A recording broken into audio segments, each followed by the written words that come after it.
est un moyen bien pratique et pas très cher d'entretenir un territoire sur lequel on n'a encore pas trop de projets, en attente d'avoir des projets d'aménagement et d'urbanisation. Parce que nous, on est confrontés à ce vrai problème. On n'a pas de montagne rurale, nous, c'est la ville dans la montagne.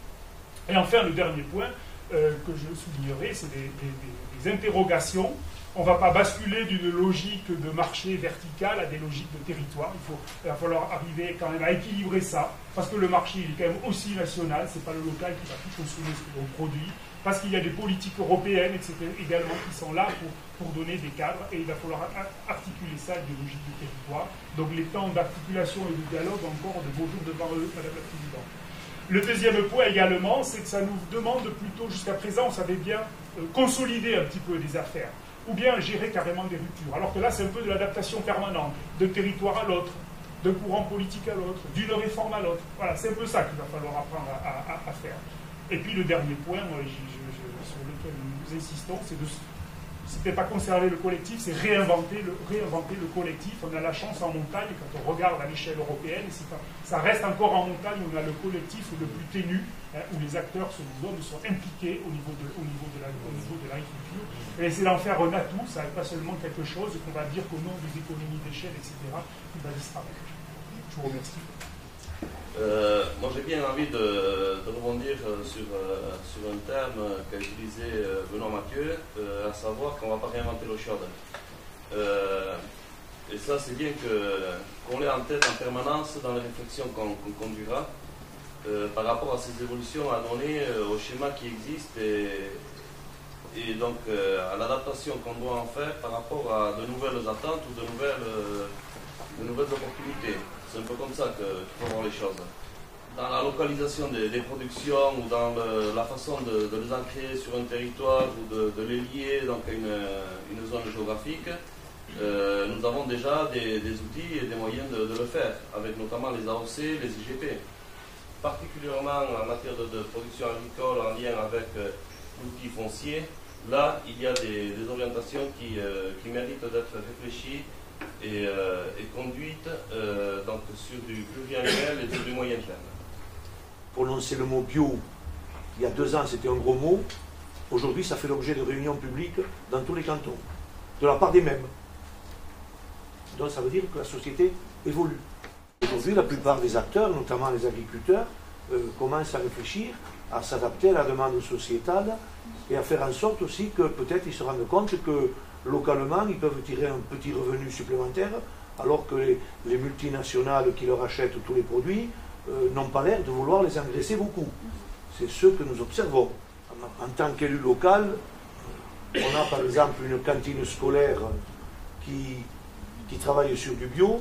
Nous achetons 60% sur le territoire de la communauté de communes.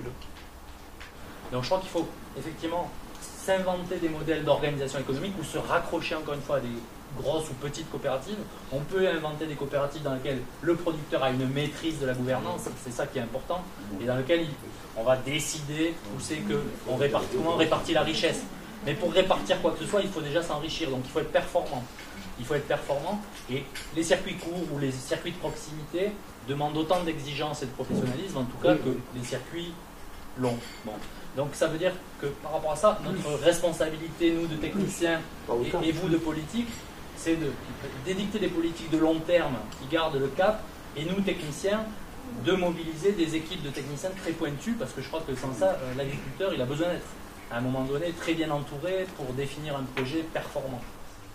Donc voilà, c'est du multi-usage, c'est mettre autour de la table les chasseurs, les randonneurs, les bergers, en se rappelant que parmi toutes ces activités, il y a des activités essentielles et majeures, et notamment dans l'entretien du paysage, on peut retenir que c'est l'élément fondamental reste l'agropastoralisme.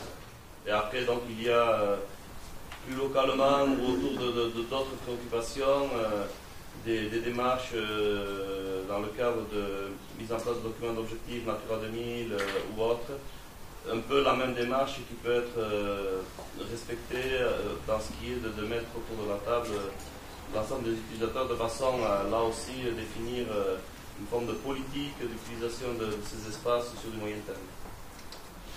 Est-ce qu'à terme, à moyen terme, cette déprise va faire que ces espaces vont être abandonnés, avec un risque bien connu dans une région du Sud du feu, quoi, hein. C'est-à-dire est-ce que l'État demain sera obligé de mettre des moyens pour lutter contre le feu parce que entre-temps l'activité agricole aura cessé, ou est-ce que les usagers actuels, et je pense notamment à ceux des stations de ski qui font l'effort de payer, ne peuvent pas se dire oui je suis usager, mais en contrepartie j'ai un usage d'un milieu que quelqu'un entretient. Et ce quelqu'un, malheureusement, à l'heure actuelle, ne vit plus de son activité principale. Donc est-ce qu'il ne peut pas y avoir un retour, pas principal évidemment, je ne dis pas que le berger demain doit être salarié d'une station de ski, je ne vais pas jusque-là, je dis simplement qu'en complément de revenus, est-ce qu'on ne peut pas imaginer aujourd'hui d'attribuer certains rôles de maintien du milieu, de conservation dans des zones dangereuses, on le voit bien dans les Pyrénées, plutôt que laisser faire une activité qui est présentée autour des débats purement économique, quoi. Économique avec un échange marchand entre les. Je crois que ce qui est important, c'est que sur les principes, effectivement, les aides, elles soient réactives, parce que les chefs d'entreprise qui démarrent et qui touchent leurs aides un an plus tard, ben, leur trésorerie, elle est plombée avant d'avoir commencé. Et j'ai vu des gens par terre sur des questions comme ça, de procédure, etc. Donc ça, c'est pas bon. Mais je crois que le principe des aides, il doit être effectivement un bon projet, un bon porteur de projet illégitime, de l'aider dans la montagne. Et après, si possible, que ces aides-là, elles soient aussi en regard. Il faut que les gens conservent de la fierté et conservent leur esprit entrepreneurial.